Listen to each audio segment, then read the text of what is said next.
Hey guys, this is Anime Ball Z here, and today we're going to be doing the 7th part of What If Symbiotes Were in Dragon Ball. Thanks for all of the support on my last part, I did really well, it got a lot of likes and comments. Please like the video if you haven't already and subscribe, it's totally free and you can unsubscribe whenever you want. And there's nothing much else I want to say in the intro, so without further ado, let's get into the video.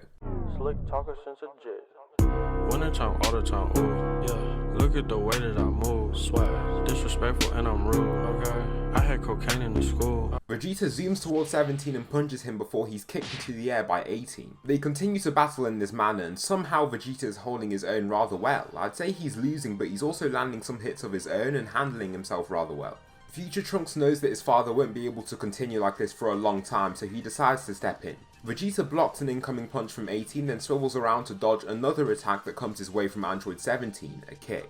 In this spin, he lands an attack of his own and hurls him back with that attack too. He blocks two incoming punches and prepares to block a third, but Future Trunks comes in from the side and slams into 18 like he did to Vegeta 3 years back.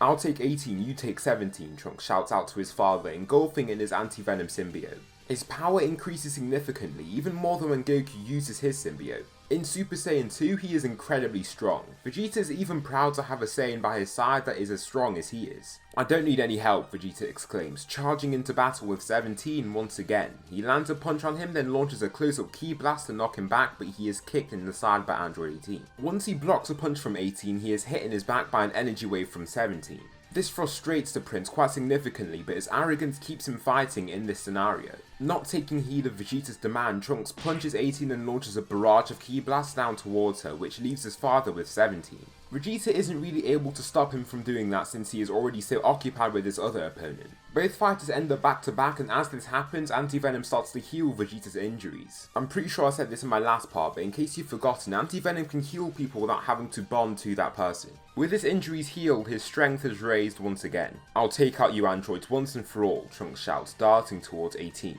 He creates a sword and starts swinging it violently, but 18 can dodge each swing. For the last swing, she airily sausage rolls over the sword to then strike down with a kick to his head. In succession, she launches a barrage of her very own ki blasts that are stronger than Trunks. To finish off, she flies down and throws several punches. For the finishing punch, Trunks is launched into the ground, creating a large crack. However, Anti-Venom heals his injuries and makes him even stronger, which increases his confidence even more. Vegeta, now stronger than before, can handle the Dark-Haired android. They go blow for blow and are seemingly equal now. Vegeta lands a punch to his face and tries to kick him, but 17 veers his body out of the way. In this same movement, he lands a kick to Vegeta's side while also kicking off him. In his ascent, Vegeta launches a one-hand energy wave, but 17 manages to evade the blast. As he spins away, he whips out his leg for another kick, but Vegeta dips under it and lands a second energy wave. Since 17 was trying to land a kick of his own, this means that he's in quite close range, so the second energy wave is very close to him. Suddenly, Android 16 arrives and removes his arms to launch a bunch of attacks towards the strong duo. Trunks rushes to his father's aid and blocks the incoming blast with the use of his symbiote, and before they know it, the androids are several miles away and this distance only increases.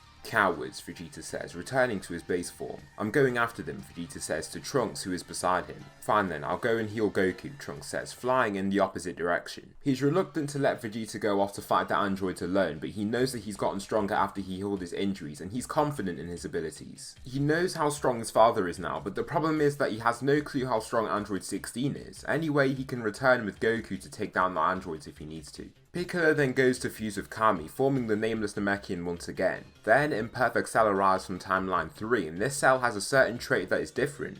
He has a symbiote. His symbiote is like Venom's, but it doesn't make him look like Venom. He has the same appearance as usual, but he's just black in colour and he's much stronger now. As he is absorbing the humans, he's also eating their brains to power his own symbiote. Also, I'd like to add that this isn't really a real symbiote. He doesn't have a second entity talking to him per se, it's just him. He just has the symbiote's powers. It's hard to explain, but imagine that Cell is the host and the symbiote at the same time. Piccolo then touches down in front of Cell with his new form, like in canon. The main problem though is that this version of Cell is many times stronger than the Cell that we know in the canon. Also, I'd like to say that this version of Piccolo is stronger than the canon Piccolo because he went through more grueling training as he had Goku as a sparring partner, thus he ends up being stronger than his canon counterpart in this 3-year training period. He's black. Does he have the power that Goku has? If he does, this will be a problem. "Hello there, Piccolo," Cell says in his odd, creepy voice. Before Piccolo can even say anything, Cell shoots a Kamehameha wave of his own. He clearly sees that it isn't on the level of Goku's Kamehameha waves, and he is able to evade it. He also does so with ease mentally, since he knows that everybody around him is already dead and gone. He no longer has to worry about the surroundings. Cell then speed blitzes him and punches him across the entire street before flying after him. He throws several attacks again, hitting the target with almost all of them. However, Piccolo can block these and is taken aback by his level of strength. Cell eventually stops, then steps back arrogantly. "Do you know that this is my imperfect form? With the power of the androids, I'll reach my true perfect form and destroy you and everybody who stands in my way." Piccolo in reaction takes off his weighted clothing and starts to scream, charging up his ki to reach his full power. The two beings clash and destroy the glass in the buildings around them. They then throw a multitude of different attacks and both showcase great fighting prowess. Piccolo can even see shades of his friend's fighting styles in his opponent's techniques. Cell throws a jab then uppercuts Piccolo.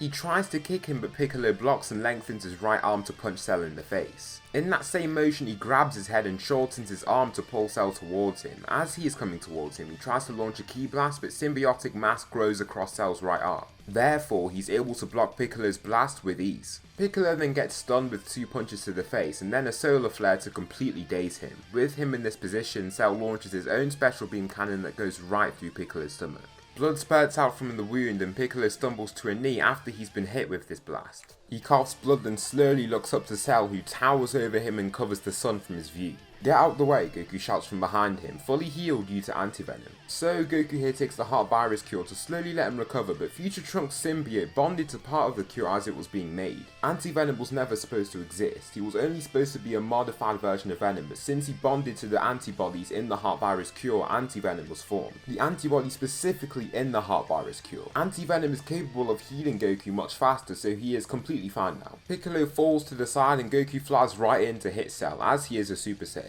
This launches Cell away, and since he realizes that he'll literally die if he stays in that location, he uses his solar flare and flies away as fast as he can. Piccolo is healed by Future Trunks with anti-venom, and they now look quite concerned. "If Cell absorbs the androids, we're toast," Piccolo says, while he raises up from the ground. Goku then shows a facial expression of clear confusion. He says he wants to absorb the androids to become perfect. That was his imperfect form. Once he absorbs those 2 androids, I think he'll achieve this perfect state he's talking about, Piccolo explains. Now what has changed here is that the group don't actually want to go to the hyperbolic time chamber. Goku is strong enough to take out Cell and Future Trunks isn't that much weaker than 18. Also, Vegeta is at a point now where he's in between the strength of 18 and 17. Thus, he's practically equal to both of them. I imagine 17 isn't that much stronger than 18. Their main plan instead is to stop Cell in his tracks and to stop him absorbing the androids, or to possibly just take them out before Cell can absorb them. Therefore, they can just take out Cell and protect the world. So after this, Dr. Gero's lab is destroyed by Trunks and Krillin, and everyone is tasked with searching around to find Cell. It isn't hard to find the androids as they're confronted directly by Vegeta. The same prince steps ahead of the androids who have set up in a random forest on an island. "Here licking your wounds, are you?" Vegeta asks, walking up to the group with insane levels of confidence. "Maybe, so you came here to die, did you?" Android 17 says with a smile. This just makes Vegeta uncontrollably laugh. "I actually came here for quite the opposite." Vegeta says this while smiling, but his smile then fades. "I'll take you all off the face of this earth with my bare hands. If he destroys the androids, I'll be toast. He feels strong, but I can't send 17 and 18, so I can't tell if he can win or not." This is what Cell is thinking right now, hiding behind a tree adjacent to the confrontation. In canon, Imperfect Cell was initially weaker than Android 17, however, with his symbiote enhancements, he's stronger than Android 17 and Vegeta too. The problem is, if he reveals himself, Goku could swoop in and defeat him if he lets out his ki rashly. The only reason he hasn't been detected so far is because he's been suppressing his strength.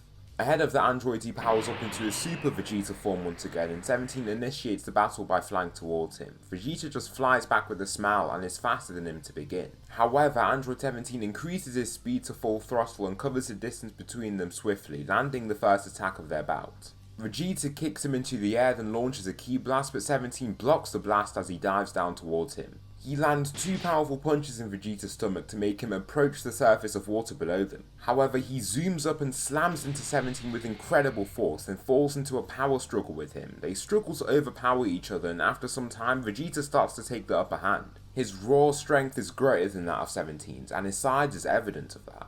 Unluckily, this is a terrible mistake for Vegeta. As he fights 17 and battles above the waters, Cell slowly approaches Android 18. Both Android 18 and 16 are watching the fight, but 16 then senses an entity approaching them. "There," 16 shouts, pointing in the direction of Cell. However, it's too late and Cell latches right onto Android 18 and absorbs her. After he absorbs her, he ascends into his semi-perfect Cell form and his transformation catches the attention of both 17 and Vegeta. "What is that weird thing?" Vegeta asks internally, watching it stand boldly at the edge of the island. During this battle, Goku, Trunks and Piccolo are flying together to try and search for Cell. During this event, they feel a sudden jump in key signature not far from them.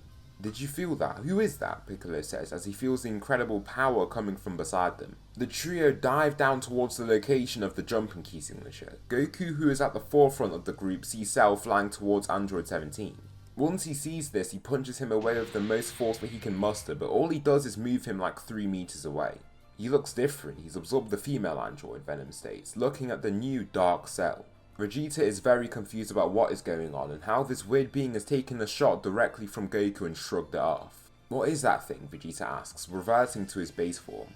"It's a bioorganism with an amalgamation of several people's DNA. It has a symbiote regeneration, your DNA and Saiyan cells, Goku cells, Piccolo cells, Frieza cells, and his father's cells." "It's a superorganism," Trunks says, as he's encapsulated in a symbiote. Vegeta knows that with the symbiote, Goku is stronger than him. He will never say it and hates to accept it, but it's a fact that you can't just mask. 17, fly far from here, we'll occupy this guy for you. You have to go now, Trunks shouts, shoving him to begin his escape.